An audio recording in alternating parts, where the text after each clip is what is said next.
जनता की आवाज है और जनता की आवाज आज देश की आवाज बन रही है और वो आवाज है कि फिर एक बार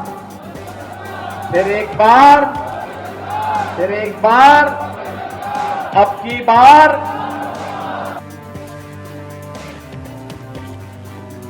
या तो इन्होंने कुछ गड़बड़ पहले से कर रखी है कि इनको मालूम है कि हमें 400 मिलने वाले हैं, है कि नहीं? नहीं तो इस तरह ज्योतिषी की तरह कैसे कह सकते हैं कि क्या मिल रहा है? हम इतना कह सकते हैं। श्री राहुल गांधी जी को ये पूछना चाहिए कि जब आपकी पार्टी कुछ ऐसे राज्यों में सफल रही, उस समय क्या कोई अलग इलेक्ट्रॉनिक वोटिंग मशीनें थी? और ये ईवीएम्स की जो बात है, ये कई बार उठाई जा चुकी है। और कि जब कांग्रेस जीतती है इन्हीं ईवीएम मशीनों से, उस वक्त का प्रियंका गांधी सो रही होती है? हारने के बाद कैसे रोना है उसकी प्रैक्टिस कर रहे हैं, उसकी योजना बता रहे हैं कि हारने के बाद हमने इस शब्द को लेकर रोना। ईवीएम निकालने के लिए क्यों डर रहे नरेंद्र मोदी जी? उसको क्या लेना देना, क्या रिश्ता है ईवीएम से? मोदी जी का छोटे भाई नहीं है ना ईवीएम? छोड़ने के लिए क्यों तकलीफ है उनको? भारतीय जनता पार्टी क्यों डर रहे भाई पेपर बैलेट में चुनाव लड़ने के लिए? पहले चरण में ही पूरे देश की जनता भारतीय जनता पार्टी के खिलाफ मतदान करने जा रही है। 10 साल में भारतीय जनता पार्टी की झूठी बातें थीं,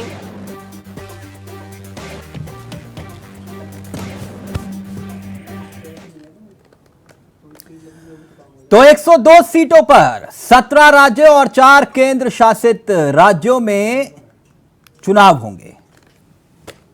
बटन दबाए जाएंगे। 7 चरण में पूरी प्रक्रिया मुकम्मल हो। 7 चरणों में चुनाव हो रहे हैं। 4 जून को फैसले की घड़ी है, जैसे कि आप और हम सब जानते हैं। मगर इस चुनाव में कहानी में एक बार फिर से ट्विस्ट आ गया। मसला वैसे वही पुराना है, ईवीएम का। ईवीएम सुप्रीम कोर्ट में गुरुवार को ईवीएम वीवीपैट मामले पर सुनवाई हुई। इस दौरान सुप्रीम कोर्ट ने चुनाव आयोग से कहा कि चुनावी प्रक्रिया में पवित्रता होनी चाहिए। आयोग से सवाल किया गया कि वो स्वतंत्र और निष्पक्ष इलेक्शन करवाने के लिए उठाए जा रहे कदमों के बारे में विस्तार से बताएं। वाजिब सी बात है, विपक्ष लगातार सवाल उठा रहा है ईवीएम को लेकर, अब से नहीं लंबे अरसे से। कोर्ट ने ईवीएम से डाले गए वोटों का वीवीपैट सिस्टम के जरिए निकलने वाली पर्चियों से मिलान की मांग करने वाली याचिका पर सुनवाई की। मिलान कि भाई ईवीएम और वीवीपैट पर्चियों का मिलान हो जाए तो ठीक है, जो भ्रम है या सोच है या नजरिया है वो जनता के सामने आ जाएगा। अब इस पर सुनवाई चल रही थी, तो जस्टिस संजीव रंजन, माफ करिए संजीव खन्ना साहब जस्टिस, और जस्टिस दीपांकर दत्ता की पीठ ने कहा यह एक चुनावी प्रक्रिया है, इसमें पवित्रता होनी चाहिए। किसी को भी यह आशंका नहीं होनी चाहिए कि जिस चीज की उम्मीद की जा रही है वो नहीं हो पा रही, यानी कि आप हम जहां भी वोट डाल रहे हैं वो वोट उसी पार्टी को जाए जहां हम बटन दबा रहे हैं। अब ईवीएम में गड़बड़ी पर सुप्रीम कोर्ट में फैसला सुरक्षित रख लिया गया है। बैलेट पेपर से चुनाव की मांग सुप्रीम कोर्ट में खारिज हो चुकी है। मगर प्रियंका गांधी का ईवीएम को लेकर बीजेपी पर कटाक्ष कि अगर व्यवस्था सही हुई तो 180 पार नहीं करेंगे। अमित शाह ने पलटवार किया, कहा प्रियंका गांधी को जो जवाब उन्होंने दिया अमित शाह ने कहा कि नाच ना आवे आंगन टेढ़ा। यानी कांग्रेस जीती तो ईवीएम ठीक। इसी ईवीएम से दिल्ली में आम आदमी पार्टी जीती, पंजाब में बंपर जीती। अब कांग्रेस दावा कर रही है निष्पक्ष चुनाव हुए तो बीजेपी 180 पार नहीं कर पाएगी। तो ईवीएम में गड़बड़ी पर सुप्रीम कोर्ट में फैसला तो सुरक्षित हो गया, लेकिन एक बार फिर से इसको लेकर नई बहस शुरू हो गई। वहां दूसरी तरफ वोटिंग की तैयारी हो चुकी है। तो आज इसी मुद्दे पर करेंगे चर्चा, क्योंकि पहले चरण में राजस्थान की 12 सीटें, जहां पर बीकानेर है, चूरू है, झुंझुनू है, जयपुर है, जयपुर ग्रामीण है, अलवर है, भरतपुर है। यूपी की 8 सीटों पर चुनाव, रामपुर है, सहारनपुर है, पीलीभीत है, नगीना है, बिजनौर है, मुरादाबाद है, मुजफ्फरनगर और कैराना भी है, और उत्तराखंड की 5 सीटों पर चुनाव। आज इसी मुद्दे पर करेंगे चर्चा। हमारे साथ जुड़ेंगे मेहमान, लेकिन पहले आपको सुनाते हैं कुछ बयान और फिर सीधा रुख करेंगे अपने मेहमानों की तरफ।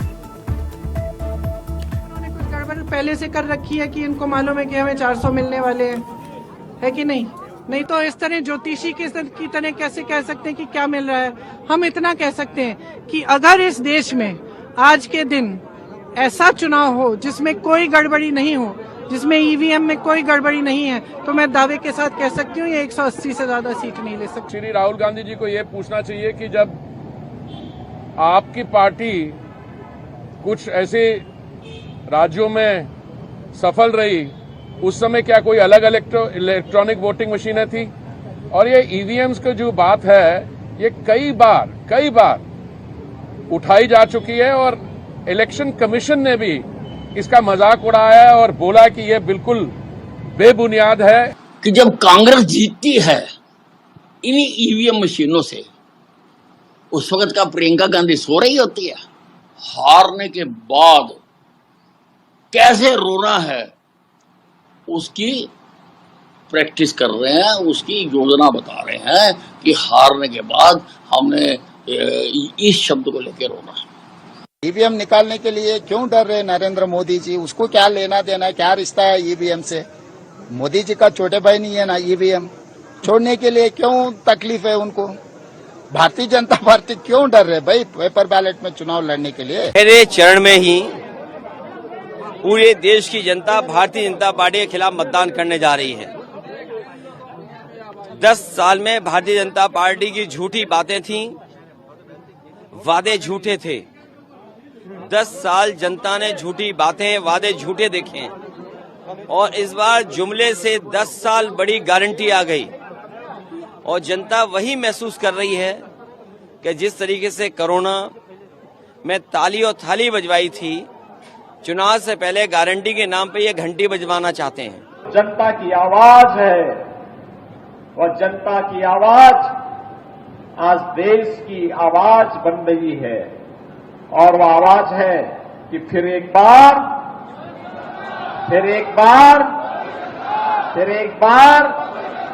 अब की बार बहनों और भाइयों, ये अब की बार मोदी सरकार और अब की बार 400 पार का जो ये नारा देश के अंदर गूंज रहा है, वैसे ही नहीं गूंज रहा है। इसके पीछे पिछले 10 वर्ष के अंदर हुआ परिवर्तन। तो सीधा रुख करेंगे अपने मेहमानों की तरफ। आपको बता दें कि आज हमारे साथ इस चर्चा में जो मेहमान शामिल हो रहे हैं उनसे भी आपका परिचय करवा देते हैं, लेकिन इतना जरूर है कि बीजेपी 400 पार का नारा लगा रही है, जबकि कांग्रेस और विपक्ष कह रहा है ईवीएम। हमारे साथ देवेंद्र प्रमुख साहब जुड़ गए हैं, बीजेपी के तेजस्रार चेहरों में से एक है। राज शर्मा जी हमारे साथ जुड़ गए हैं, कांग्रेस के चेहरे हैं। हमारे साथ आम आदमी पार्टी की तरफ से इस कार्यक्रम का हिस्सा नरेंद्र सोनी साहब बन चुके हैं, और डॉक्टर धनोज हमारे साथ इस कार्यक्रम का हिस्सा हैं, राजनीतिक विशेषज्ञ। आप सभी का बहुत बहुत स्वागत है। राज शर्मा जी, चर्चा की शुरुआत आपके साथ करना चाहूंगा। शर्मा जी, क्या हुआ? कांग्रेस घायल लग रही है आज, सब ठीक? किसने कहा घायल लग रही है? अच्छा, स्क्रीन पे कुछ ऐसा लग रहा है कि शायद घायल हैं आप। मैं नहीं, बात जानना चाह रहा था आपसे, ये चुनाव से पहले ही हार का बहाना तलाश लिया? नहीं, कुछ नहीं, ये सब बेकार की बात है। और जो सच है ये आप भी जानते हो, देशमुख जी भी जानते हैं, धनोज भी जानते हैं। और मेरा एक बात क्या कहना है कि जो 4 जून होगा उसमें बीजेपी शून्य हो जाएगी। शून्य हो मुझे याद है जैसे अभी प्रियंका जी कह रही थी, हाँ, मेरी नेता प्रियंका गांधी जी कह रही थी कि अगर गड़बड़ ना हो हाँ। ये फिर भीख में जिएंगे, जैसे हमने इन्हें 2 सीटें नहीं, दी। पहले ये भी क्लियर कर लीजिए ना, वो 180 बोल रही है, राहुल गांधी 150 बोल रहे हैं। नहीं, एक और बात, आपने शायद पूरी बात सुनी। हाँ। जैसे मैं भी कह रहा हूँ ये 150 में सिमट जाएंगे, 10-20 ऊपर नीचे होते हैं। हम झूठे तो है नहीं इनके संग। नहीं, कुछ दिन पहले एक नेता इसी डिबेट में कह रहे थे 150 हमारे आएंगे। मैंने कहा था वो। हाँ, आप ही ने कहा था, मुझे याद है। मैंने आपने कहा था कांग्रेस 150 लाएगी, और मुझे लगा कि हाँ। नहीं, मेरा पूरा सेंटेंस क्या था कि हम अकेले 150 सीट देखेंगे, 20 ऊपर भी हो सकते हैं, 12-8 नीचे भी हो सकते हैं। मैं सच बोलूंगा क्योंकि मैं कांग्रेस पार्टी नहीं, दोबारा से बोलो, 150 जीतेगी कांग्रेस।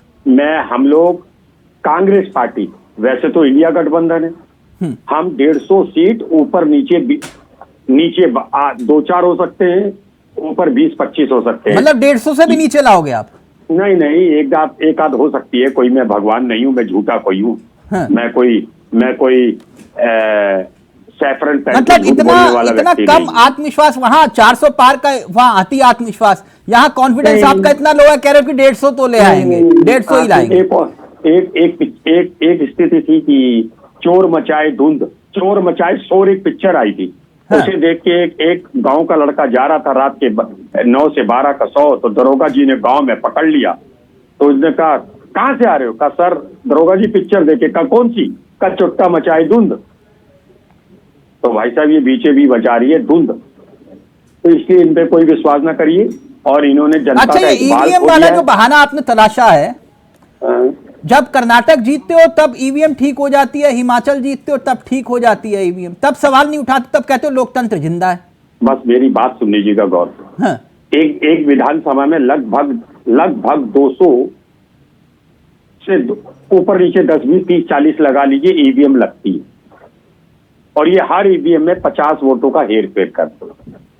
हर ईवीएम में? सॉरी, 200 नहीं लगती, लगभग 400 ईवीएम लगती है हर ईवीएम में। हाँ, हर ईवीएम ये 500 वोट करते हैं। हाँ। मेरा एक बात सुनिए, मैं विधानसभा की बात कर रहा हूँ। अगर मेरा विधानसभा का प्रत्याशी 24,000 वोटों से जीत रहा होता है, वो 4,000 वोटों से जीतता है, और जो प्रत्याशी 12,000 वोटों से जीतने वाला होता है वो 8,000, 9,000 वोटों से। हिमाचल और कर्नाटक में इन्होंने ईवीएम सेट क्यों नहीं की? नहीं, सेट थी वहां भी। अच्छा, वहां भी सेट थी, लेकिन वहां पे हमारे प्रत्याशी 30,000, 40,000 वोटों से जीत रहे थे। अच्छा। इसलिए वहां आप इस बात को देखिएगा। और दिल्ली और पंजाब में रिकॉर्ड, दिल्ली और ना रुकिए ना, एक मिनट रुकिए। दिल्ली और पंजाब में जो है रिकॉर्ड तोड़ आम आदमी पार्टी ने जीत हासिल की, तो वहां ईवीएम सेट नहीं हुई? वहां तो क्लीन स्वीप कर रही थी ना। अच्छा, बात की समझे ना। आप जानते हैं देश में पहली बार जब ईवीएम से चुनाव हुए वो कौन सा साल था? मैं झूठ नहीं बोलूंगा, कंफ्यूज नहीं हूं। नहीं कंफ्यूज आप नहीं, मैं क्लियर कर देता हूं, आप क्यों कंफ्यूज होंगे। 2004 ईवीएम से जब चुनाव हुआ, पहली बार इस्तेमाल हुआ ईवीएम, तब 2004 में हमारी सरकार, अल्लाह ताला की रहमत से आपकी सरकार आई थी, यूपीए की।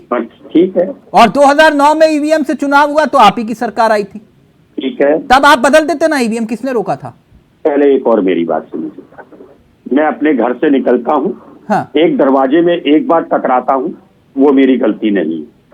अगर मैं रोज टकराऊं तो वो मेरी गलती है।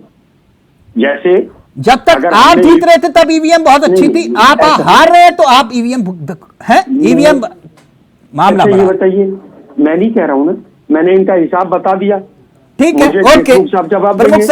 प्रमुख साहब कुल मिलाकर ये कह रहे हैं कि निष्पक्ष चुनाव हुए, तो ये जो बीजेपी है वो 180 पर, इनका मामला 180 से नीचे, 180 से नीचे। और अगर जो 400 पार का जो नारा लगा रहे हो, दूसरी तरफ कह रहे हैं ईवीएम सेट है इसलिए 400 पार का नारा लगा रहे हो। प्रमुख साहब, ये खुशी की बात है कि वो क्लीन स्वीप की बात नहीं कर रहे। 180 सीट तो बहुत होती है विपक्ष में बैठने के लिए। अगर वो विपक्ष की ये सोच है और उनके बड़े नेता ये कह रहे हैं कि बीजेपी 180 सीट लेकर आ रही है, तो फिर कौन सी टेंशन वाली बात है? बीजेपी के साथ एक गठबंधन है, सरकार तो वो भी हमारी बना रही, तो ये अच्छी बात है। और मैं धन्यवाद देना चाहता हूँ विपक्ष के साथियों को कि वो बोलते कुछ है, निकलता कुछ है। अभी अखिलेश जी ने बाइट सुना था तो उन्होंने भी जिक्र किया था, ये आ रहा था। नहीं, ये कह रहे हैं 400 पार इसलिए आप नारा लगा रहे हो क्योंकि ईवीएम सेट है। ईवीएम तो डिलेट घूम जाएगी, ये तो होना ही है। अब कितना दिन बाकी बच रहा है? 4 जून के बाद ईवीएम ही तो चलेगा आपकी 6 दिन तक लगातार। हाँ। वो प्रैक्टिस वाला मामला, प्रैक्टिस कर लेनी चाहिए विपक्ष को। वो सबको पता है कि राजनीति करनी है, एक लंबे समय तक होता है। आप ये कह रहे हो कि पहले से ही हार का बहाना तलाश लिया है? हाँ बिल्कुल, तलाश किया उसमें, उनको पता है, क्लियर है, उनकी नजर पे पता है। हाँ। और उनके प्रवक्ता तैयारी कर लेंगे और उनके नेताओं ने बता दिया भाई जो आपको बोलना है, कौन सी गाइडलाइन है, तय कर दिया है। अगर वो क्लीन स्वीप हमारी तरह कहते हैं डंके की चोट पर कि हम क्लीन स्वीप, तो वो नहीं बोल पा रहे। उनके नेता ने बता दिया 180 बीजेपी जो है वो वहां तक पहुंच रही है, उनके अनुसार पहुंच रही है, हमारे नहीं। जब 180 वो दे रहे हैं तो 400 में कौन सी गलत कही है? नहीं, ये राज्य की हिम्मत है, वो कह रहे हैं कि हम ही 150 वाले हैं। बहुत कम कांग्रेस के प्रवक्ता ऐसे होते हैं जो खुले तौर पर डंके की चोट पे कहते हैं 150 हमारी आ रही है। कह रहे हैं ऊपर नीचे भी हो सकती है। देखिए इलेक्टर, ये भी अच्छी बात है, ईमानदारी से बोल रहे वो। अगर इससे ज्यादा कम भी बोलेंगे तो फिर क्या बचेगा इसको? उन्हें ये भी पता है कि भाई आज वो 40 की बात करते हैं, 40 की बात करते हैं। और मैं कहता हूँ अपनी डिबेट में कि एक दिन ऐसा आना है कि कांग्रेस 4 की बात करेगी और माननीय प्रधानमंत्री कहते हैं कि कांग्रेस मुक्त भारत, क्योंकि कांग्रेस का कर्म ही कुछ है। ये कोई बुराई वाली बात नहीं है। कांग्रेस के साथियों की जो सोच है, जो मनसा है, वो उनके दिल में है और उनकी और 30 नहीं कहूंगा मैं, उनकी मजबूरी कहूंगा। इस तरह से कांग्रेस ने अपने नेताओं, हमारा टाइम, आम आदमी का टाइम, आपका परिवार को बचाने के लिए उन लोगों की मजबूरी, ये 400 हमारा टाइम भी उन्होंने 150 सीट, देशमुख भैया आज 400 का हिसाब दो, कहाँ से ला रहे हो? कुछ बढ़ाकर बोल रहे हैं, इतना हिसाब दो। अच्छा ठीक है, मैं पूछ लेता हूँ। राज्य हिसाब दो। राज्य एक मिनट मैं आप 1 मिनट, आपने सवाल उठाया, पूछ रहा हूँ, 1 मिनट, इतना नाराज मत होया करो। प्रमुख साहब, वैसे पूरा देश ये जानना चाहता है और पूरा देश इस बात को समझना चाहता है, जो बात अभी राज जी ने कही कि भाई आप ये कह रहे हो कि अब की बार 400 पार, ये आपका नारा है, अब की बार 400 पार, प्रमुख साहब? जी ठीक। वो ये कह रहे हैं कि पिछली बार 303 आई, जी। ये 100 सीटें और कहां से ला रहे हो, उसका बता दीजिए। वो बस ये पूरा देश जानना चाह रहा है, ये 100 सीटें और कहां से आ रही हैं? बहुत अच्छा क्वेश्चन, धन्यवाद इस क्वेश्चन के लिए। अच्छा क्वेश्चन दिया, अच्छा एंकर है, इसलिए अच्छा क्वेश्चन आया। मैं ये कहता हूँ कि हमने 2014 में जो किया, आपने 19 देखा, फिर उसके बाद से करते, और 19 के बाद हम 24 में कौन सा गलत कह रहे हैं कि हमने 2022 की देखा है। नहीं 400 कहां से ला रहे हो ये पूछ रहे हैं। 1 मिनट राज जी, आपने सवाल उठाया ना, 1 मिनट रुकिए। उसमें राजस्थान देखा है, जिसमें नहीं प्रमुख साहब, प्रमुख साहब, आपने जिन राज्यों में क्लीन स्वीप किया उसके बाद तो सीटें बचती नहीं है। क्लीन स्वीप तो ऑलरेडी आप कर चुके हो, तो फिर ये 400 कहां ला रहे हो आप? ये 100 का आंकड़ा और कहां दिखाई दे रहा है आपको? किस राज्य में उम्मीद दिखाई दे रही है? देखिए मैं एक चीज और कहूंगा, मैं अब राज्य की बात नहीं करूंगा। आज राज्य के लिए समय नहीं बच रहा। इस देश की जो व्यवस्था है, इस देश की जो लोगों ने माना है, इस देश की जनता ने जो माना है, वो देश के प्रधानमंत्री को एक नेता, ये रामलीला मैदान का भाषण, कोई ऐसी देखने को मिल रही है जिससे 400 का हिसाब दो भैया, बिल्कुल मन के साथ तो जानू माननीय प्रधानमंत्री जी को उनकी गारंटी के साथ जो 400 ला कहाँ रहे हो, ये सवाल था। 400 मेरा जवाब है, 400 कहाँ से आ रहे हो? 1 मिनट आपने भी बात रख ली ना, अभी मैं आपसे पूछूंगा 150 कहाँ से ला रहे हो, उसका उत्तर आप नहीं दे पाओगे। 1 मिनट रुक जाओ, दूंगा, मेरे से पूछिएगा। पहले तो इसी का उत्तर तलाश लो। राहुल गांधी अमेठी लड़ेंगे कि नहीं लड़ेंगे? लड़ेंगे, बोल दीजिए डिबेट में, फिर हमें दिखाने की क्या जरूरत है? अरे एक बात, आपकी पूर्ति होती नहीं है किसी भी डिबेट में। देशमुख भैया लड़ाई करके मुझे 400 का हिसाब दे दो, डिबेट आपकी खत्म हो जाती है। कोई व्यक्ति बैठने के लिए तैयार नहीं होता आपके साथ।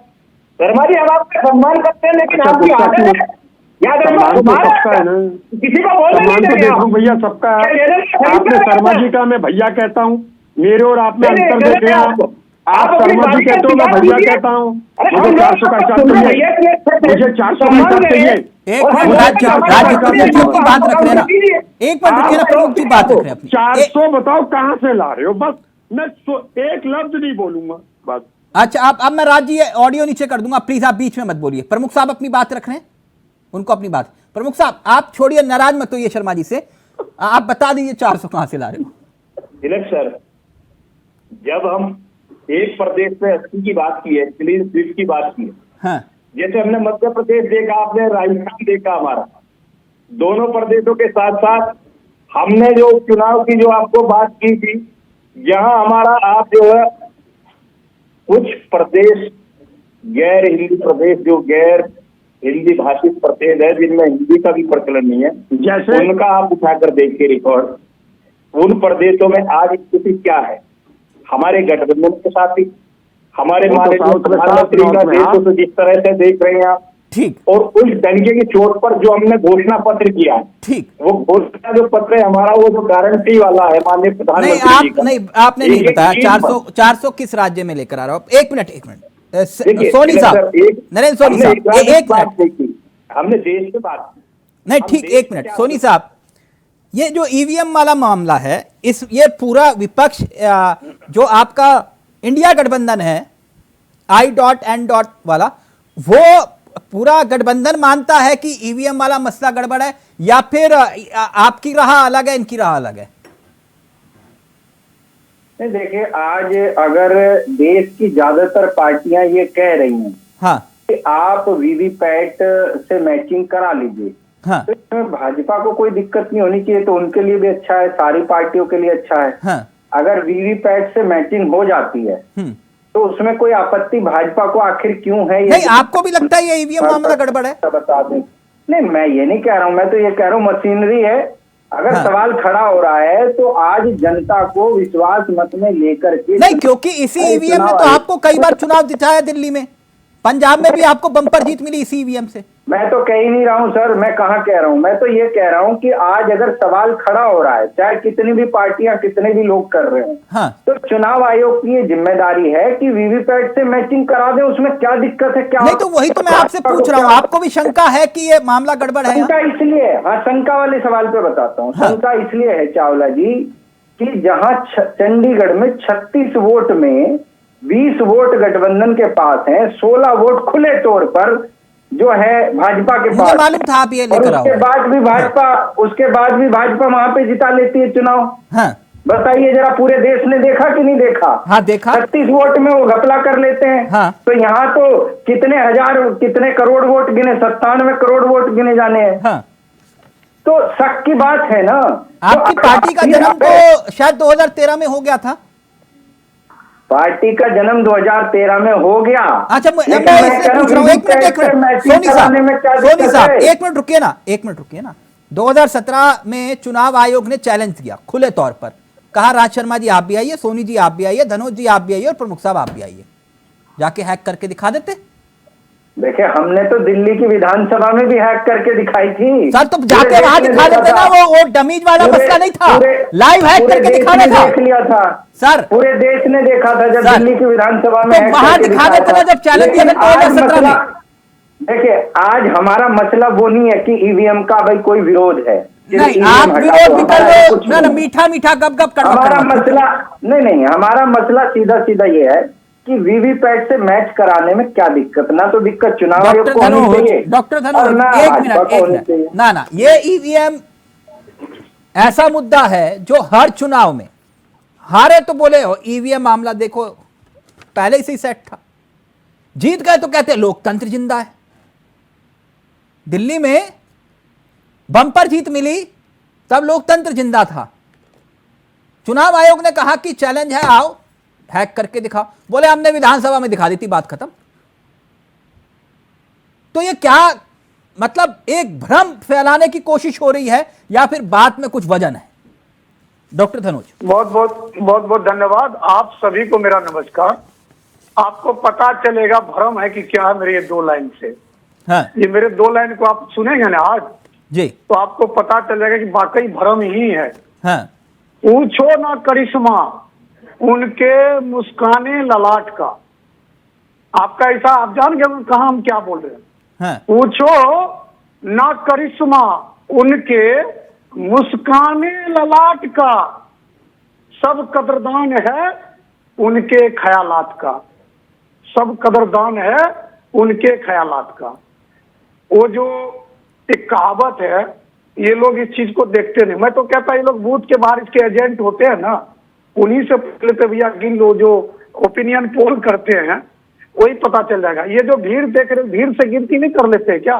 साउंड, लॉडली साउंड, जब वो चिल्लाते हैं, लॉडली साउंड देखकर हमारे विपक्ष के भाई का तो नींद ऐसे ही हराम हो जाता है। ये लोग सोते नहीं रात रात भर। मैंने कहा था ना, ये लोग जब सुबह चाय पीते हैं तो चाय के प्याला में मोदी जी की तस्वीर देखते हैं तो इनका दिमाग खराब हो जाता, पूरे दिन मूड खराब रहते हैं। तो मूड जिस व्यक्ति का खराब रहेगा तो अनाप शनाप ही तो बकेगा। अरे सॉफ्टवेयर इंजीनियर, जब उस दिन मैं भी था वहां दिल्ली में, जब चैलेंज किया गया था तो सारे प्रवक्ता हो, किसके प्रवक्ता हो? फिर अभी आप ही की जुबान है राज भाई कि हम राज भाई, एक मिनट मैं सुना, आप ही ने कहा है, मैंने नहीं कहा। मैं सुना, आप हटिए यहाँ से फिर। अरे आपको मैंने सुना, अपनी बारी में बोल देना राज भाई, विश्लेषक हो मेरे प्यारे राज भाई, अपनी बारी में बोल आपने देना। क्या कहा? राज जी एक मिनट रुकिए, राज जी एक मिनट रुकिए, धनोज जी अपनी बात रखेंगे। नहीं, ये तो धनोज जी, धनोज जी, ये विश्लेषक नहीं है। आप किसकी चाय में ये किसकी दोहरा तस्वीर चरित्र है। दिखती है ये विषय नहीं है, विषय आज ईवीएम है। हाँ तो बोल रहे तो इनको क्यों ये हमारे ठीक, बड़े भाई क्यों पहले टोकते राज चरण भाई? में चुनाव है, हाँ सुनिए ना, विषय मुझे ये बोलने तो दीजिए। 102 मुझे सीटों बोलने पर तो दीजिए। चुनाव है, विषय ये है।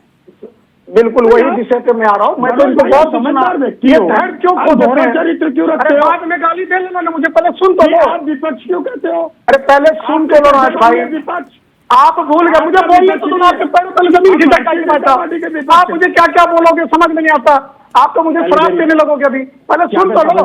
अरे जब दो देश लड़ाई करता है, भीषण बमबारी होता है, अब तिरंगा लेकर सुन लो भाई। अरे सुनोगे पहले एक मिनट, मैं कह रहा आप विश्लेषक हो तो आप पहले डिक्लेयर सर्टिफिकेट नहीं बांटो। अरे पहले विश्लेषण करो। देना। अरे फिर वही करिया देना। क्या मैं प्रधानमंत्री हूँ जो करिया हूँ? तो मुझे बोलने दो भैया, क्यों? शर्मा जी का ऑडियो नीचे रहेगा अभी, धनोज जी बोलेंगे अपनी बात। धनोज जी ईवीएम पर आओ, मुद्दा ईवीएम। मैं ईवीएम पे, चावला जी मैं अभी ईवीएम पे हूँ। हाँ तो फिर ये चाय मत बताओ ना, कैसे चाय कैसे बनती अरे है? अभी तो आपको कॉफी भी पिलाऊंगा मैं। हाँ, जब मुद्दे दो पे आइए। देश लड़ाई करता है, जब दो देश में भीषण गोलाबारी हो रहा है, रॉकेट लॉन्चर छूट रहा है, वहां से तिरंगा लेके जब निकलता है तो उनको रास्ता दिया जाता है। और पड़ोसी देश जो पाकिस्तान, उसके भी नागरिक झंडा निकल के चला जाता, तब इसको नहीं दिखाई देता है। अरे इनके ख्यालात, अरे ख्यालात पर जाओ ना भाई। धनोज जी आप क्या कर रहे हैं? आप, मैं मुद्दा कुछ और लेकर आया हूँ, आप कह रहे हैं कि तिरंगा लेकर आ जाते पाकिस्तान वाले। अरे तो तिरंगा लेके निकले नहीं सर, मैंने पूछा ईवीएम मुद्दा है, बैलेट पेपर मुद्दा है। ओ मैं तो वही बता दिया आपको, जब सुप्रीम कोर्ट ने इनको कहा तो ये लोग सुने कि पहले कैसे चुनाव होता था, गोली मार दी जाती थी वोट ना दो तो, बैलेट पेपर एसपी से छीन लेते अभी थे। सोनी जी कह रहे हैं कि अगर दिक्कत है, किसी को शंका है कि वोट उसका कहीं और जा सकता है, तो इसमें दिक्कत क्या है? ईवीएम और वीवीपैट की मिलान करवा दी। चावला जी सुनिए, अभी सोनी साहब ने आप ही के सामने कहा। आप सुनिए ना, अभी सोनी साहब के पीछे एक तस्वीर लग रही है। हाँ, आपको पता है, इस तस्वीर से लोगों का गुस्सा और भड़कता है। ये तस्वीर लगा रखा है जिसमें केजरीवाल जेल में है, आपको पता है? सोनी साहब ये सोचता कि राज जी का ऑडियो नीचे रहेगा। राज जी चिल्लाइए मत प्लीज। अरे यही तो 400 सीट दे रहा मोदी को। ये तस्वीर लगा कर सोनी जी का ऑडियो, यही तो प्रचार कर रहे मोदी जी के। अब इसमें ईवीएम से सोनी साहब के पीछे लगी तस्वीर का क्या लेना देना? तस्वीर पर, अरे भाई जब तो दे रहा मोदी जी को वोट, कह रहे हैं भड़का रहे मोदी जी को वोट क्यों दे रहे हैं? क्यों इनको वोट देंगे भैया? क्यों वोट देंगे इनको? बता दो, एक कारण बता दो मुझे, मैं पूछ रहा हूँ, एक कारण मुझे बता दो कि पब्लिक इनको क्यों वोट देगा? चैनल पे वोट थोड़ी मांग रहे हैं हम, आप क्या बात कर रहे हैं? अरे सोनी भाई, आप जो इधर अपने आका का तस्वीर लगा रखे हो, एक भ्रष्ट आदमी का, अरे जो आप एक अपने बोतल फ्री बांटा, आपको एक क्या तकलीफ बोतल है? एक बोतल फ्री, आप अपने अरे भैया एक लगा लीजिए, बोतल मोदी फ्री, पे लगा लीजिए, हम क्या एक मना कर रहे बोतल हैं एक बोतल फ्री, तो जनता आपको वोट आपके कैसे देगा भैया? हो गए ज्यादा। आप ज्यादा पर्सनली हो गए। तो बता रहा हूँ, अब आप अपने पीछे लगाइए, आपको कोई मना कर रहा है? इसलिए सही है भाई साहब, आपको किसी ने रोका है? अपना खुट्टा करना चाहते हो? अरे आपको किसी ने रोका? आप अपना जवाब मांग रहे हैं, वो आप एक बोतल आप सिर्फ इतना बताइए, आप जीते वीवीपैट से अगर मैच करा लेंगे काउंटिंग को तो क्या दिक्कत है? मैं तो ये पूछ रहा हूँ, आप इतना बता दीजिए बस। आपको क्या दिक्कत है? देश तो कहता आप चुनाव भी मत लड़ो। अरे कमाल की बात है। अरे वीवीपैट से मैच कराने में कोई दिक्कत है? क्या रहा, मैं जहाँ जहाँ घूमता हूँ ना भैया, पूरा देश अरे भैया दर्शक देख के हंस रहे होंगे, आप क्या बात कर रहे हैं? ये लोग चुनाव अपनी जमानत आप कैसी बातें कर रहे हैं?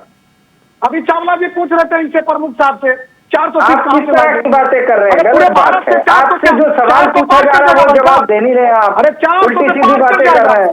एक मिनट सोनी साहब, सोनी साहब, सोनी साहब, एक मिनट प्रमुख साहब, एक मिनट। विषय ईवीएम था। डॉक्टर धनोज, मुझे लगता है कि आज लग रहा है आप विषय को समझ नहीं पाए। मैं समझ गया सर, ईवीएम क्यों सही है? प्रमुख साहब, ईवीएम 100% सही है, ईवीएम 100% सही है। इन लोग के नियत खराब हो गए, इन लोग की सोच खराब हो गई है। ठीक, ईवीएम सही है, नियत खराब है। ओके, इनकी नियत खराब है सर। ओके प्रमुख साहब, जो बात सोनी साहब कह रहे हैं ईवीएम और वीवीपैट का मिलान हो जाए, इससे किसको क्या दिक्कत होगी? नहीं, हमें कोई दिक्कत नहीं है। हाँ, तो आप भी तो मांग कर सकते हैं। देखिए, आपने माननीय सुप्रीम कोर्ट में एक चीज मांग ली, हाँ। आप डिसीजन का इंतजार कीजिए। अब ये हमसे कौन सा सवाल है आपका? भाई आपने ईडी बनाई, वो सवाल अच्छा, हमसे करते आपको हो। क्या लगता है ईवीएम आपने सही है? ईवीएम की के लायक शंका का कह रहे सवाल कि हमसे ईवीएम करते सही हो। नहीं है।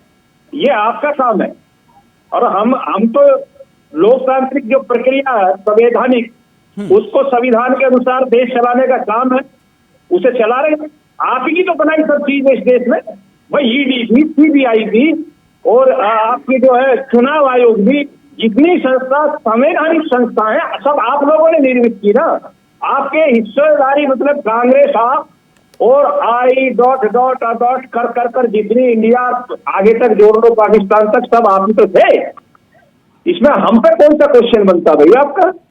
और रही बात माननीय सुप्रीम कोर्ट में आप चले गए और वीवीपैट की बात कर रहे हैं, तो इंतजार करिए, इसमें कौन सी बात है परेशान होने वाली? नहीं, अब तो चुनाव है भाई, कल पहला चरण है, देश की जनता से अपील करिए। ईवीएम का मसला आता है कि हमें 400 पार किए। नहीं, ठीक है, 400 पार ये जनता बताएगी, 400 पार या फिर कुछ और, वो जनता जनार्दन को तय करना है। लेकिन एक बात प्रमुख साहब, ईवीएम का जब जिक्र आता है, भारत रत्न माननीय लाल कृष्ण आडवाणी जी का भी जिक्र आता है। ईवीएम का जब जिक्र आता है, तब भारत रत्न माननीय लाल कृष्ण आडवाणी जी का भी जिक्र आता है। क्या कहते थे? ईवीएम को बैन करो, मांग थी उनकी, लाल कृष्ण आडवाणी जी की। प्रमुख साहब, गलत तो नहीं कह रहा? हो सकता है, नहीं हो नहीं सकता, उन्होंने कहा था लोकतंत्र मजबूत होगा। नहीं, मैं तो आज ही हम कहा, सुनो, आप ही के सबसे बड़े नेता थे ना, पक्ष में थे। आप ही के सबसे बड़े नेता है ना वो। भाई जो लोग लेकर आए उन्हीं को तो दिक्कत है। क्या ईडी हम लेकर आए थे? आज सबसे ज्यादा दिक्कत ईडी की किसको है भाई? किसने बनाई? ईडी वाला मसला नहीं है, अभी ईवीएम वाला है सर। तो ईवीएम तो उसी का हिस्सा है। आपके नेता हमने बनाई है क्या? तिलक सर, हमने बनाई है ईवीएम? क्या आपने 2 चुनाव ईवीएम के देख लीजिए? 2004 से लेकर 2 बार कांग्रेस की पूर्ण बहुमत की सरकार ने देखी क्या? वो ईवीएम से नहीं आई, या वो प्रदेशों में जो है छोटी छोटे दल जो आज बैठे जो चर्चा कर रहे हैं साथी हमारे, आपने कहा ईवीएम हमने बनाई है। एक मिनट, आपने देखा था कि इनका चुनाव पंजाब में भी हुआ था। प्रमुख सर देखिए, आप जानते हैं बहस नहीं करता, आप मुझसे नाराज मत होइए, गुस्सा मत होइए। समय का चुनाव होने से पहले इस बात पर आते हैं एक बार।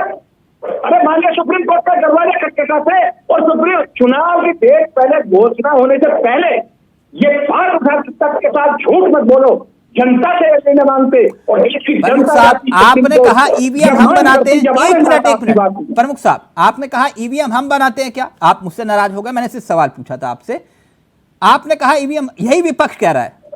जो विपक्ष का आरोप है कि जो कंपनी ईवीएम बनाती है, भारत मैं आपको एक कंपनी की मिनट बात नहीं कर रहा तिलक सर, प्रमुख सर, मैं ये कह रहा हूं कि ईवीएम इस देश में लागू किसने की?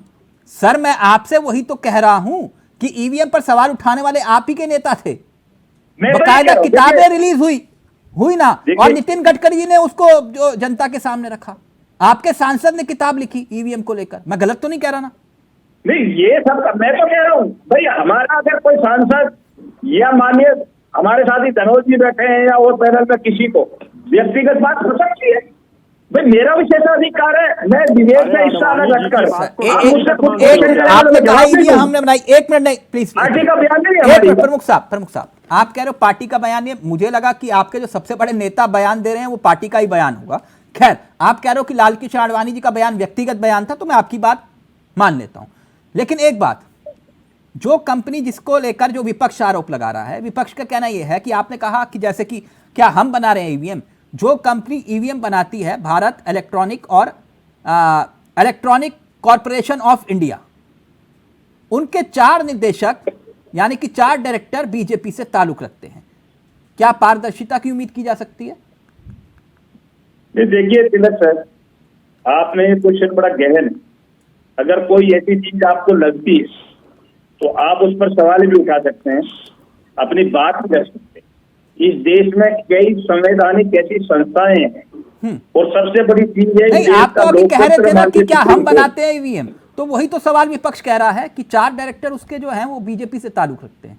देखिए, बीजेपी से तो आपका भी ताल्लुक है, देश में आज भारतीय जनता पार्टी के प्रधानमंत्री नरेंद्र मोदी, और उसका हिस्सा क्या आप नहीं है तिलक सर? सर ये आपने कैसे तय कर लिया कि मेरा किसी पार्टी से ताल्लुक है? जी, ये कैसे तय कर लिया आपने?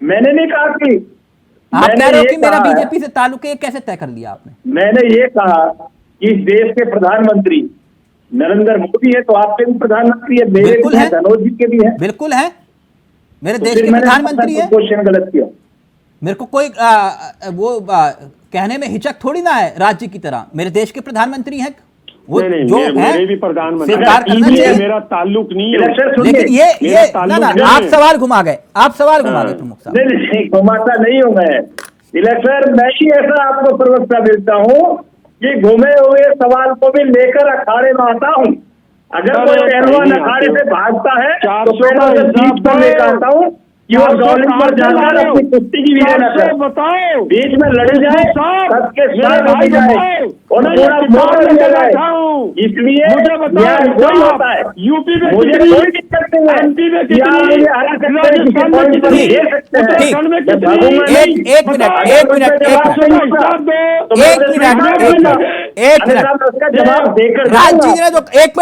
राज जी ने, मैं अपने सहयोगी से चाहूंगा, राज जी ने जो बयान दिया था शुरू में कि कांग्रेस की 150 सीटें इधर या उधर यानी नीचे भी आ सकती हैं, प्लीज ब्रेकिंग में टाइप करवा के चला दीजिए, राज शर्मा जी का नाम लिख के, ठीक चला दीजिए। नहीं चलवा रहा हूं मैं, रुक जाइए राज जी। सोनी साहब, जो बात प्रमुख साहब कह रहे हैं कि किसी व्यवस्था पर तो आपको उम्मीद होनी चाहिए ना, ईडी पर आपको यकीन नहीं, सीबीआई पर आपको यकीन नहीं, ठीक, कम से कम कोर्ट पर तो यकीन रखो, ईवीएम पर यकीन नहीं जिससे चुनाव जीत जाते हो, फिर लोकतंत्र जिंदा हो जाता है,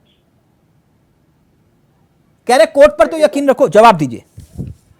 देखिए चावला जी, क्या है कि हमें सब पे यकीन है, लेकिन शक के दायरे में खुद भाजपा ही जो है शक खड़ा करवाती है, उनके ट्रैक रिकॉर्ड कुछ इस तरह के बताते हैं कि पूरे देश की जनता आज शक करने पर आमादा हो जाती है।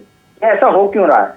केरला के अंदर सामने आया कि बटन दबाने किसी और पे, सारा वोट भाजपा पे जा रहा है। ऐसे तो बहुत बार बहुत सारे वीडियो निकल करके आए हैं, लेकिन मेरा ये कहना है अगर वीवीपैट है तो वीवीपैट से मैच हो जाना चाहिए और माननीय सर्वोच्च न्यायालय का फैसला आएगा, हम भी इंतजार कर रहे हैं, कोई दिक्कत नहीं है उसमें, हम भी इंतजार कर रहे हैं। लेकिन आज क्या ये चंडीगढ़ पे जो हुआ, क्या उससे जब आप चुनाव जीतो तो तब ये मांग क्यों नहीं करते कि ईवीएम और वीवीपैट से भी टैली करवा लो एक बार? अभी जल्दबाजी मत करो कि आम आदमी पार्टी जो जीत गई लहर के साथ, तो अभी पहले टैली करवा लो अच्छी तरह वीवीपैट से। नहीं, मैं तो वही कह रहा हूँ, हम तो बार बार वही कह रहे हैं कि वीवीपैट को मशीन के साथ आप मैच करवाने में किसी को कोई आपत्ति नहीं होनी चाहिए, भाजपा को भी हमारे साथ उसी पाले में खड़ा होना चाहिए कि बिल्कुल होना चाहिए, तभी तो फेयर होगा। आखिर जब हम ये सवाल करते हैं तो ये भाजपा वाले जाके इलेक्शन कमीशन की गोद में जाके उल्टा सवाल करने लगते हैं, नहीं नहीं ऐसा नहीं होना चाहिए। भाई आपको क्या आपत्ति है ऐसा होने में? आप क्यों परेशान हो जाते हैं? और चंडीगढ़ पे आज तक जवाब नहीं दिया। इतिहास में पहली बार सुप्रीम कोर्ट ने किसी मेयर को विजयी घोषित किया, इनको शर्म आई क्या? बताइए, भाजपा को कहीं शर्म आई है? अच्छा, जब चुनाव आयोग बताता है, चैलेंज देता है कि आके हैक करके दिखाओ, तब क्यों नहीं जाते हो? देखिए, हमने तो बता दिया आपको। नहीं तो मैं वही पूछ रहा हूं। 2017 में हमने विधानसभा में हैक करके दिखा दी पूरे। विधानसभा में चुनाव आयोग ने सबको बुलाया तो मशीन है, ऑफिशियली ऐलान हुआ था तो चले जाते ना। आंवला जी, मशीन है, मशीन में कुछ भी हो सकता है। मोबाइल में भी तो दिक्कत आ जाती है, मोबाइल चला रहे, मोबाइल डॉक्टर धनोज बैटरी से संचालित है, वैसे बैटरी से संचालित ईवीएम है, कभी कभी मोबाइल नहीं, यही बैटरी से संचालित ईवीएम जो है आपको दिल्ली और पंजाब में चुनाव जिताती है बम्पर। मैं तो ये कह रहा हूँ, मैंने कहा मैं तो नहीं कह रहा हूँ ना कि सारी मशीन गड़बड़ है। मैं क्या हाँ, मतलब जो आपके यहाँ सब ओके है, लेकिन वहां जो लग रही है वो ओके नहीं है। ओके, एक मिनट डॉक्टर धनोज, अगर सवाल डॉक्टर धनोज, विषय ईवीएम है, ध्यान रखिएगा, बोलिए। मुझे पता, मैं देखिए, मैं आपको पता है, लेकिन चाय के प्याले में आपको कोई और दिखाई देता है। सर वो समझाना पड़ता सर। हाँ, प्रैक्टिकल बात करिए। हाँ सुनिए ना, प्रैक्टिकल करके समझाना पड़ता है। ये लोग हल्ला मचा रहे हैं कि 80 करोड़ लोग को फ्री अनाज दे रहे हैं। मैं आपको भी प्रैक्टिकल बोलता हूं, 80 करोड़ लोग को, ठीक, सेंसस 2011 और यहाँ 80 करोड़ को आप देख लीजिए। तो फिर ये लोग क्यों चुनाव लड़ रहे भाई साहब? मैं तो पूछो, ये क्यों चुनाव लड़ रहे? जब 80 करोड़ लोग को ये लोग बोला करते हैं 80 करोड़, फिर देखिए, आप गद्दारों को आप लोगों की जगह बतानी है। आप मानते ऐसे छोड़ दें, ईवीएम पर देश को बर्बाद करने के लिए छोड़ दें। कई खेल में आप बर्बाद करते रहो देश खेल में हो, विश्लेषक के रूप में चोला कोई और तो समझाऊं तो ना आप गोलकीपर हो, गिरगिट के रूप में फॉरवर्ड हो, और सुन निर्णय के रूप में नाम, तभी ना आप लोगों छोड़ दें बैट्समैन देश को बर्बाद करने के लिए। शर्म नहीं आ रही? राज जी कैसी भाषा का इस्तेमाल कर रहे हैं? के नजर से समझाऊं, मैं समझाऊं आपको? ईवीएम की बात करो, समझो। अरे मैं ईवीएम बताओ, आपको मिर्ची क्यों लग रही है? अच्छा एक मिनट, ईवीएम का पता मिर्ची कहाँ लगती है? आपके कहाँ लगती है मिर्ची? अरे भाई साहब, आपके बताइए, आदमी दबाता है, आपके मिर्च कहाँ लगती है? आपके मिर्च कहाँ लगेगी? चावला दिन को बोलिए, आप उसका नाम बताएं। कौन दबाता? अच्छा एक बात बताइए, 400 का हिसाब दो। अरे चलो बीजेपी के प्रवक्ता जी, अरे पहले धनोज जी, 400 का हिसाब तो कहाँ से आ रही? अरे 400 कहाँ से आ रही? अरे 400 कहाँ से आ रही? एक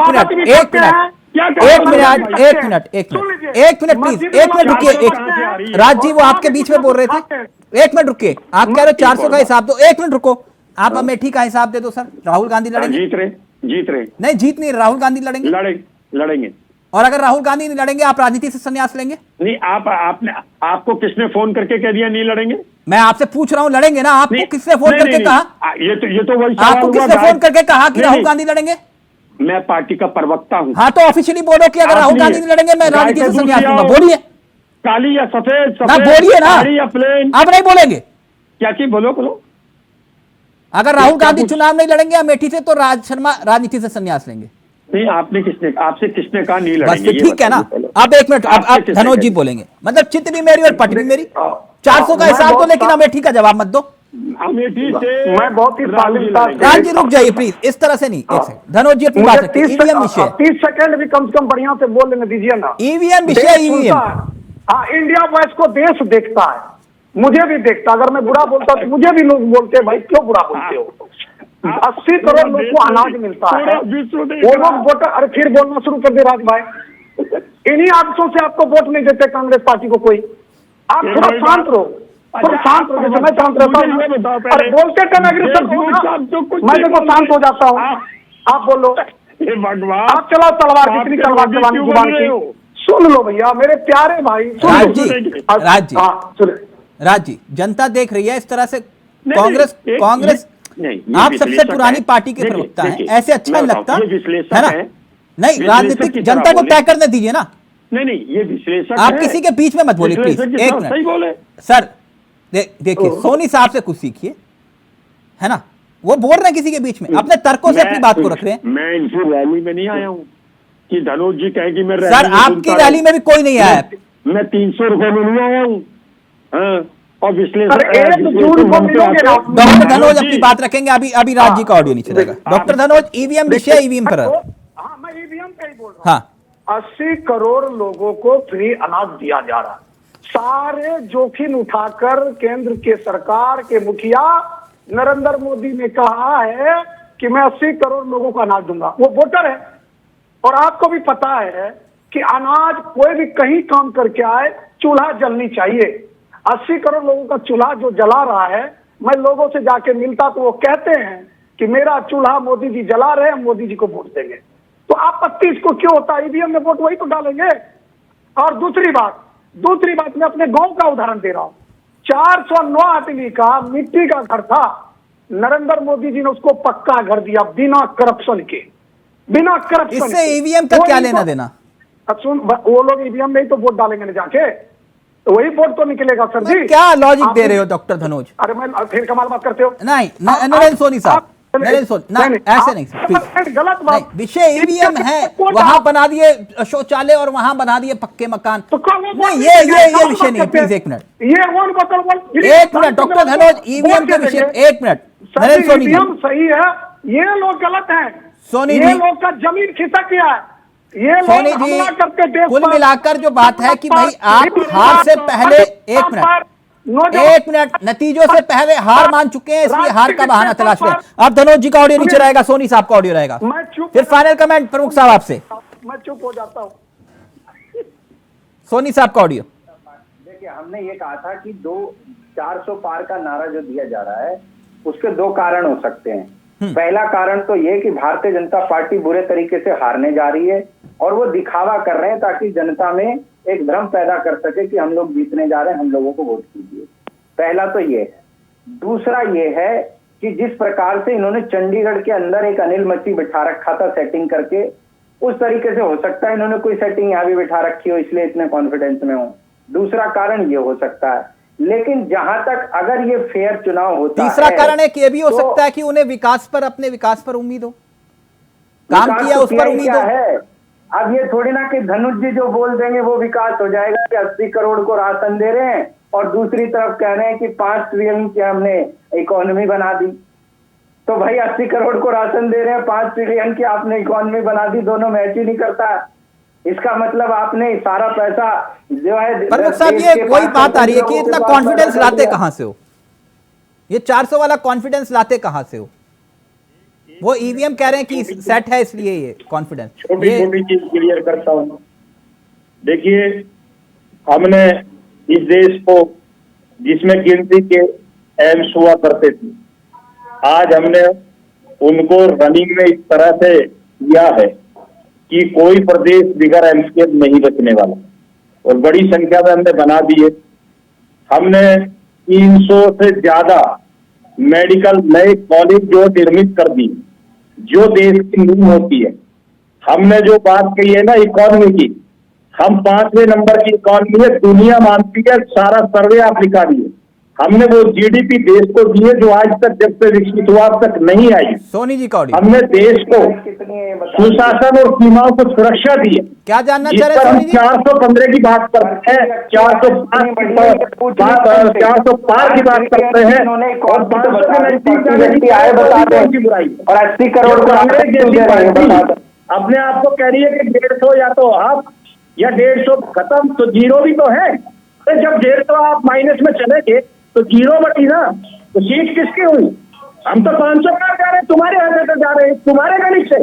भाई हमने 400 पार, लोकतंत्र की सुरक्षा और लोकतंत्र का सम्मान। सोनी जी जल्दी से, फिर प्रमुख साहब एक दिलचस्प कमेंट आया लाइव में। देखिए, हम तो ये कह रहे हैं, हम ये जानना चाह रहे हैं भारतीय जनता पार्टी से कि आप कह रहे हैं कि हमने सारी दुनिया मान रही है, हमारी इकोनॉमी 5वें नंबर की हो गई।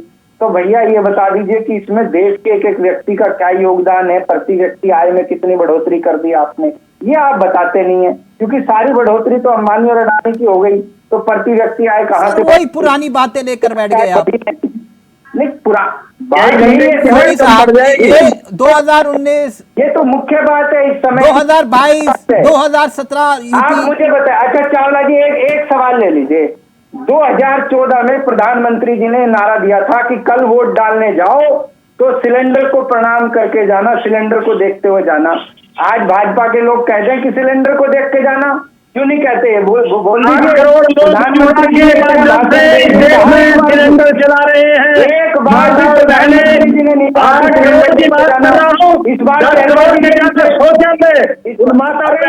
अच्छा एक मिनट पूछ लेता हूँ, सोनी साहब नाराज मत होइए, सोनी साहब नाराज मत होइए, उनको परसों पीड़ा की वजह से एक मिनट सोनी साहब नाराज। प्रमुख साहब वो ये जानना चाहते हैं 2014 में तो 400 रुपए का सिलेंडर की बात करते हैं, एक मिनट के ना लोगों को, परिवारों को, एक ही व्यक्ति को प्रमुख साहब, किया है। प्रमुख हमारे साहब, बूथ के कार्यकर्ता से लेकर राष्ट्र के कार्यकर्ता ने जाकर डंडे की चोट पर उस देश को कमजोर और उनके की चोट। प्रमुख साहब एक मिनट नहीं प्लीज, एक मिनट ऑडियो, एक मिनट प्रमुख साहब इतना क्यों बीपी बढ़ाते हो? मेरे कार्यक्रम में बीपी मत बढ़ाओ, मैं नॉर्मल से आराम से, एक मिनट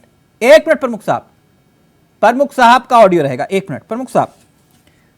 प्रमुख साहब पिछली बार जब 2014 का वो जिक्र कर रहे हैं, कह रहे हैं कि वो सिलेंडर के जो दाम थे तब बहुत ज्यादा लगते थे आपको 400, अब 1000 के आसपास हैं। कह रहे कि अब जो वोट मांगने जाएंगे तो वोट देने के बाद तो फिर अब की बार कितने पार, मतलब सिलेंडर के दाम? तिलक सर, सिलेंडर की आप देखिए घुमाकर चर्चा मुझसे तो कर नहीं सकते। क्यों? आप 1000 के सिलेंडर की बात करें तो मैं कांग्रेस टाइप का अगर याद दिलाऊंगा तो उस समय कीमत 400-500 रखते थे, लेकिन 2-2 हजार के सिलेंडर अब से 20 वर्ष पहले खरीदते थे लोग। अच्छा। अगर किसी के घर में एक फंक्शन हो ना, आप तो इतनी अच्छी जगह बैठे हैं, एक विधायक और एमपी की पर्ची से मिलते थे 4 सिलेंडर आपको, और 8-10 करते थे, तो वो बिगर पर्ची में नहीं ले सकते। सर मैंने पूछा सिलेंडर, चलिए ठीक है, सिलेंडर, चूल्हा और गैस, वो 8 करोड़ लोगों को उसी में से बची हुई झूठ मत बोलो। एक मिनट बात नहीं कर रहा मैं, बिल्कुल एक मिनट, मैं एक बात जानना चाह रहा हूँ, व्यक्ति किसी भी देश में, किसी भी देश के राज्य में हो सकता है, किसी भी राज्य में, देश के किसी कोने में हो सकता है। प्रमुख साहब महंगाई खत्म हो गई, महंगाई खत्म हो गई, मुसलमान देखा, सिख देखा, ईसाई देखा, गरीब। अरे महंगाई की बात बताओ भाई, महंगाई खत्म हो गई, जवाब दे रहे हैं आप। प्रमुख साहब महंगाई खत्म हो गई। ये अल्पसंख्यक की बात करते हैं, ये जो टारगेट करते हैं सनातन, ये भैया क्या हो गया? आपने नहीं सनातन की बात कहाँ से आ गई? एक मिनट, राज जी का ऑडियो नीचे रहेगा, एक मिनट। नहीं पूरी दुनिया ने पाला कि कोरोना काल में, अरे सर मैंने महंगाई की बात की, आप ये सनातन का विषय कहाँ से आ गया? 400 पार की बात कर रहे हैं, 400 पार ठीक है, लेकिन महंगाई की बात भी तो कर लो ना आप। इकोनॉमी की बात करते हैं, हॉस्पिटल की बात करते हैं, देश में कौन से टॉप नंबर पर खड़ी है? जब राम मंदिर का निर्माण हुआ है तो अयोध्या की इकोनॉमी आपको बता रही है। प्रमुख साहब क्या हो गया आपको? प्रमुख साहब मैं महंगाई की बात कर रहा हूँ, आप महंगाई। अरे सर, इतने बढ़िया तरीके से इसका विश्लेषण कर रहा हूँ। नहीं महंगाई की बात कर रहा हूँ सर, मैं आप सनातन की बात कर रहे हो। अगर महंगाई है कहाँ? महंगाई होते ही तो विपक्ष महंगाई पर चर्चा करता, सनातन की महंगाई है ही नहीं, महंगाई खत्म हो गई। की बात नहीं करता। टोपी पहनी हुई है, कहीं से कहीं तक महंगाई नहीं है, अंदर से अकल मेरे नहीं देश की जनता नहीं है। जानती है। एक मिनट प्रमुख साहब, आप कह रहे हो महंगाई है नहीं, एक मिनट रुकिए, नहीं राज जी ऐसे नहीं, ऐसे शोर मत कीजिए। प्रमुख साहब एक मिनट, आपने कहा महंगाई नहीं है, एक मिनट आपने कहा महंगाई नहीं है। आपके घर में जो गैस का सिलेंडर आता है वो कितने रुपए का आता है सर? तिलक सर, बताइए, रेट बताइए। गैस का इतना बढ़िया उदाहरण दिया, अगर मेरे घर की रेट बताइए ना सर। मेरे घर की आमदनी 1000 रुपए का सिलेंडर खरीदने की है, ठीक तो मैं खरीदूं। हाँ ठीक है, और जो नहीं खरीद सकता वो खैर कोई बात नहीं। पेट्रोल कितने का आ रहा है सर?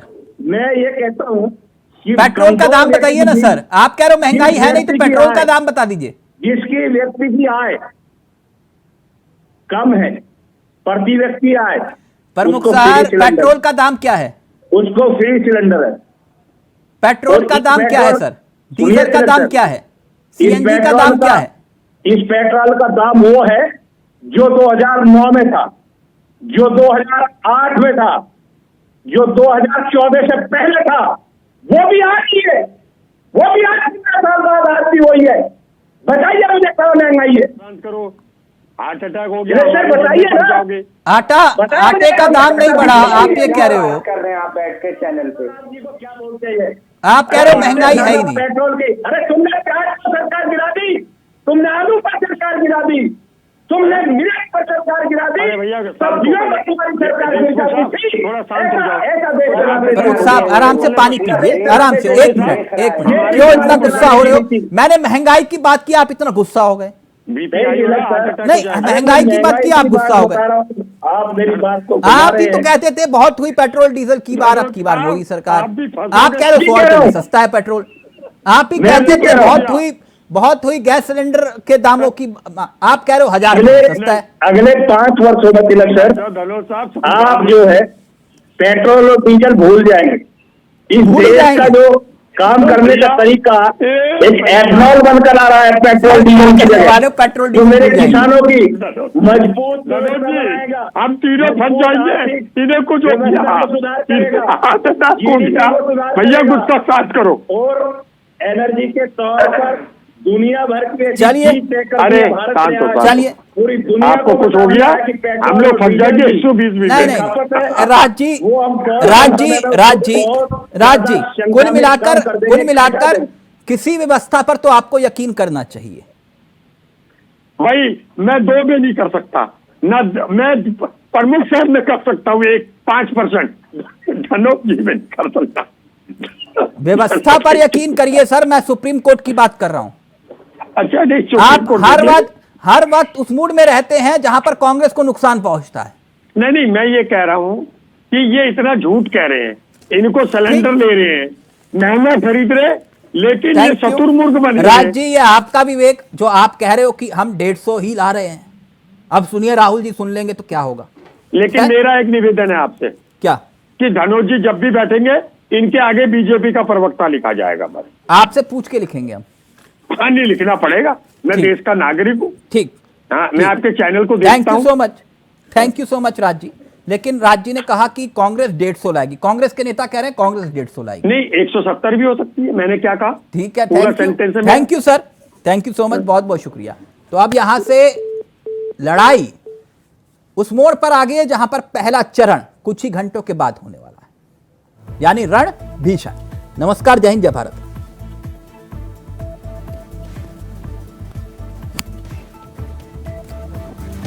जनता की आवाज है और जनता की आवाज आज देश की आवाज बन रही है। और वो आवाज है कि फिर एक बार